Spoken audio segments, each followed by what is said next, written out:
Hello friends, welcome to just for you channel और smart tips online में आपको फिर से स्वागत है। फ्रेंड्स, मैं आज आपको इलेक्ट्रिसिटी बिल कैसे आप बचा सकते हैं, आपका इलेक्ट्रिसिटी जो बिल आते हैं उसको कैसे आप सेव कर सकते हैं, इसके ऊपर मैं कुछ टिप्स देने वाला हूं। तो प्लीज़ इस वीडियो को स्किप ना करके एंड तक प्लीज़ देखते रहें। अगर आप मेरा अपकमिंग जो वीडियोज़ है उसको अगर मिस करना नहीं चाहते हैं तो प्लीज़ मेरा वीडियो का नीचे जो सब्सक्राइब बटन है उसमें ज़रूर क्लिक कीजिए, और अगर सब्सक्राइब कर लिया है तो सब्सक्राइब बटन के पास जो नोटिफिकेशन बेल है वहाँ पे क्लिक करना मत भूलिएगा।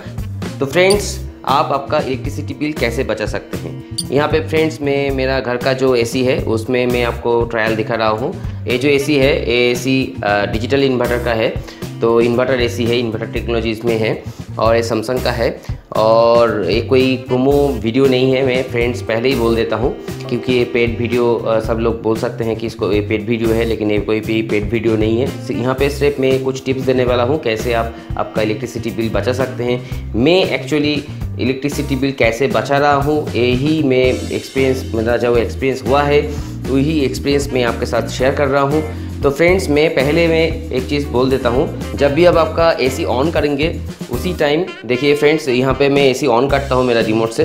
तो जब भी आप आपके एसी ऑन करेंगे देखिए फ्रेंड्स, मेरा यहाँ पे 28 यहाँ पे है, तो आप कोशिश कीजिए इसको 28 रखने के लिए। तो मेरा एसी अभी स्टार्ट हो चुका है, तो 28 अब जब भी आप करेंगे तो 28 सेट करना है आपको। 28 या 26 से 28 तक आप सेट करेंगे तो आपको बहुत ही अच्छा फ़ायदा मिलेगा, क्योंकि देखिए फ्रेंड्स, आपका रूम का जो टेम्परेचर है 28 तक जाने के बाद ही ये एसी ऑटोमेटिकली, अगर आप यहाँ पे देखिए, यहाँ पे ऑटो लिखा हुआ है, देखिए फ्रेंड्स यहाँ पे मैं आप देख सकते हैं, शायद यहाँ पे ऑटो लिखा हुआ है, तो एसी का जो सेंसर है वो खुद ब खुद मतलब ऑटोमेटिकली ऑफ हो जाएगा आफ्टर 28 आपका रूम का टेम्परेचर जब भी पहुंच जाएगा। तो फ्रेंड्स, अगर पहले आप इसको मतलब कम कर देते हैं, अगर आप इसको मतलब यहाँ पे कम कर देते हैं तो आपको परेशानी आ सकते हैं, क्योंकि देखिए फ्रेंड्स, अगर आप इसको कम करके आप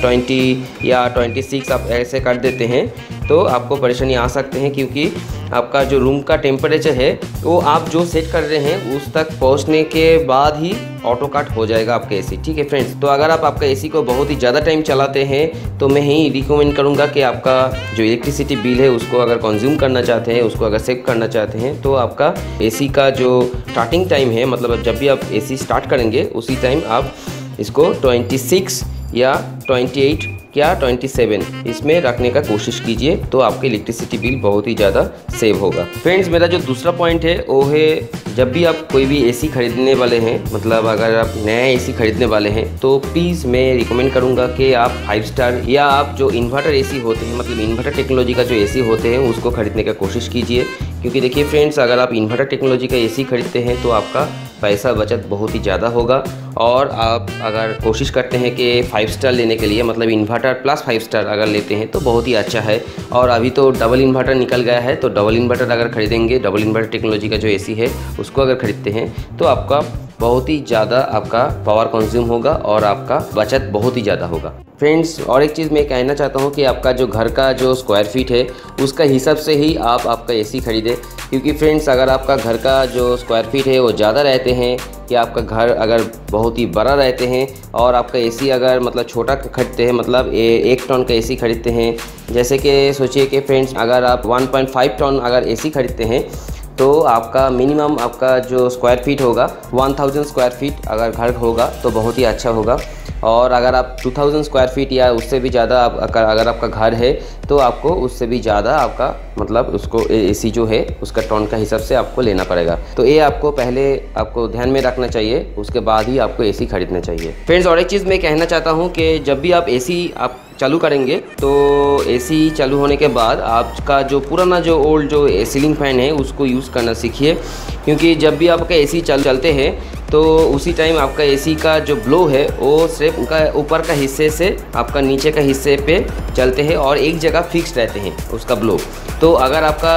जो सीलिंग फैन है उसको अगर आप चला लेते हैं तो आपका पूरा जो कूलिंग मतलब जो ब्लोइंग होते हैं एसी से, वो पूरा आपका रूम पे सर्कुलेट होगा और आपका रूम जल्दी से जल्दी ठंड हो जाएगा और बहुत ही अच्छा आपको इफेक्ट मिलेगा, और इससे आपका पैसा का बचत भी बहुत ही अच्छी तरीके से होगा। लेकिन फ्रेंड्स, मैं एक चीज़ कह देता हूँ, अगर मतलब आपका रूफ टॉप पे अगर आपका रूम है और आपका रूम पे डायरेक्ट सनलाइट पड़ते हैं तो आप सीलिंग फैन मत यूज़ कीजिए, क्योंकि अगर आप सीलिंग फैन यूज़ करेंगे तो रूम का जो हॉट मतलब टेम्परेचर है वो हॉट टेम्परेचर आपका रूम पे लेके आएगा और आपका एसी का काम भी नहीं होगा और एसी का मतलब पावर भी बहुत ही ज़्यादा लगेगा आपका रूम को कूलिंग करने के लिए। तो इसमें आपका फ़ायदा नहीं है, आपका नुकसान ही है। तो इसीलिए मैं रिकमेंड करूँगा, अगर आपका रूफ टॉप जो है वो अगर कोई भी मतलब सनलाइट से नहीं है, मतलब शैडो एरिया में है, अगर उसके ऊपर भी कोई भी रूम है तो आप सीलिंग फैन यूज़ कर सकते हैं और रात को यूज़ कर सकते हैं आप सीलिंग फैन, लेकिन दिन को मत यूज़ कीजिए क्योंकि उसमें आपका नुकसान ही है। फ्रेंड्स, और एक चीज़ मैं कहने वाला हूँ कि आपका जो रूम है, रूम का जो मतलब वेंटिलेशन सिस्टम अगर होगा तो उसको ब्लॉक कर दीजिए, और अगर आपका जो रूम है उसका दरवाज़ा और आपका विंडो जो है वो सब पहले बंद कर लीजिए, उसके बाद ही आप एसी को ऑन कीजिए। क्योंकि अगर आपका रूम का कोई भी मतलब लीकेज होते हैं, मतलब आपका रूम से कोई भी हवा बाहर निकलते हैं या बाहर का अगर कोई भी जो हॉट एयर होते हैं वो अगर अंदर आते हैं तो आपका एसी कोई काम का नहीं है। मतलब एसी को ठंडा करने के लिए तो आपका रूम को बहुत ही टाइम लग जाएगा, इसमें आपका बहुत ही नुकसान होगा, आपका फ़ायदा नहीं होगा। तो इसलिए मैं यही कहूँगा कि अगर आपका पावर कंज्यूम करना चाहते हैं और एसी को कम टाइम पे आपका रूम को ठंडा करने के लिए आप इसको यूज़ करना चाहते हैं तो मैं यही कहूँगा कि आपका रूम को पहले अच्छी तरीके से आप एयर टाइट बना लीजिए, आपका जो वेंटिलेशन सिस्टम है उसको ब्लॉक कर दीजिए, ठीक है। तो ये जो मेथड मैंने बोला उसको अगर आप यूज़ करते हैं तो मैं डेफिनेटली कहता हूँ कि आपका रूम जल्दी से जल्दी ठंड हो जाएगा और आपका पैसा बचत भी होगा। फ्रेंड्स, और एक चीज़ मैं कह देता हूँ कि आप अगर डिजिटल इन्वर्टर एसी खरीदते हैं, अगर आपका इन्वर्टर टेक्नोलॉजी का एसी है तो प्लीज़ इसको बार बार ऑन ऑफ मत कीजिए, क्योंकि इसको अगर बार बार ऑन ऑफ करते हैं तो इसका फ़ायदा नहीं है। क्योंकि यहाँ पे जो कंप्रेसर जो काम करते हैं वो आपका पहले पूरा लोड ले लेते हैं, उसके बाद ये कंप्रेसर उसका जो मतलब ये हर वक्त चलते रहते हैं, मतलब कभी भी ऑफ नहीं होते इन्वर्टर एसी में जो कंप्रेसर होते हैं। और यहाँ पे हर मतलब जब भी आपका रूम का टेम्परेचर आप जो सेट कर रहे हैं वही तक पहुँच जाते हैं तो उसी टाइम पे ये ऑटो कट हो जाते हैं। मतलब ऑटो कट मतलब ये ऑफ नहीं होते हैं एसी, इसका जो कंप्रेसर है कंप्रेसर धीरे धीरे इसका जो स्लॉट है वो स्लॉट कम करते रहते हैं, मतलब इसका जो वाट है वाट आप कम मतलब लोड लेते हैं, तो इसमें आपका पावर का बचत भी होते हैं। तो इसलिए मैं यही कहूँगा कि आप बार बार ऑन ऑफ मत कीजिए, क्योंकि जब भी आप ऑफ कर देंगे मतलब आप सोच रहे हैं कि आपका रूम ठंड हो गया है, उसके बाद आप ऑफ करते रहे हैं, तो ऑफ करने के बाद आप फिर से जब भी आप इसको ऑन करेंगे तो उसी टाइम आपका प्रॉब्लम हो जाएगा। आप मतलब आपका जो एसी है वो फिर से पहले से ही स्टार्ट होना शुरू हो जाएगा, उसका कंप्रेसर फुल पावर लेके चालू हो जाएगा, तो उसके हिसाब से आपका जो पावर बचत है वो नहीं होगा और आपका पावर भी ज़्यादा लगेगा।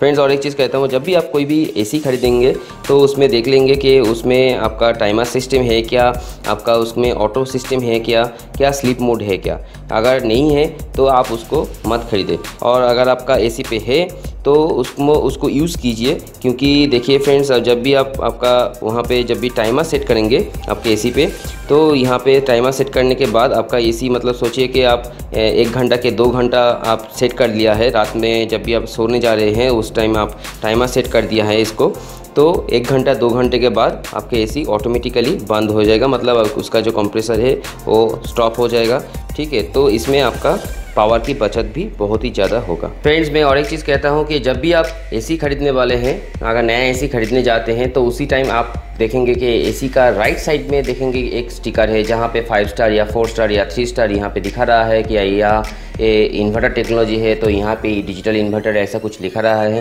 तो यहाँ पे इन्वर्टर टेक्नोलॉजी भी लिखा रहते हैं। तो आपको क्या करना है, यहाँ पे आप देखेंगे कि पावर सेविंग्स गाइड होते हैं, तो यहाँ पे आप पहले पढ़ लीजिए कौन सा एसी का पावर कंजम्पशन ज़्यादा है। तो जिस एसी का पावर कंजम्पशन ज़्यादा है वही एसी आप खरीदें, तो इसमें आपका बहुत ही ज़्यादा फ़ायदा है, ठीक है। और यहाँ पे और एक चीज़ मैं कह देता हूँ कि देखिए ये जो एसी है, मैं सैमसंग का जो एसी ख़रीदा हूँ, इसमें देखिए और एक चीज़ है यहाँ पे जो है एनर्जी सेविंग्स, ठीक है। तो यहाँ पे एनर्जी सेविंग्स आपको मिलेगा डिजिटल इन्वर्टर, तो यहाँ पे आप ऐसा कुछ अगर लिखा होते हैं तो आपका बहुत ही ज़्यादा फ़ायदा है, आपका पावर सेविंग्स मतलब बहुत ही ज़्यादा होगा, तो इसमें आपका बचत भी होगा। तो अगर ऐसा कुछ यहाँ पे लिखा होते हैं कि आप पहले चेक कर लीजिए। प्लस यहाँ पे मैं जो बोला कि यहाँ पे जो आपका एनर्जी सेविंग्स यहाँ पे लिखा है, यहाँ पे पहले चेक कर लीजिए, ठीक है। और इसे जो है 3 पॉइंट, देखिए यहाँ पे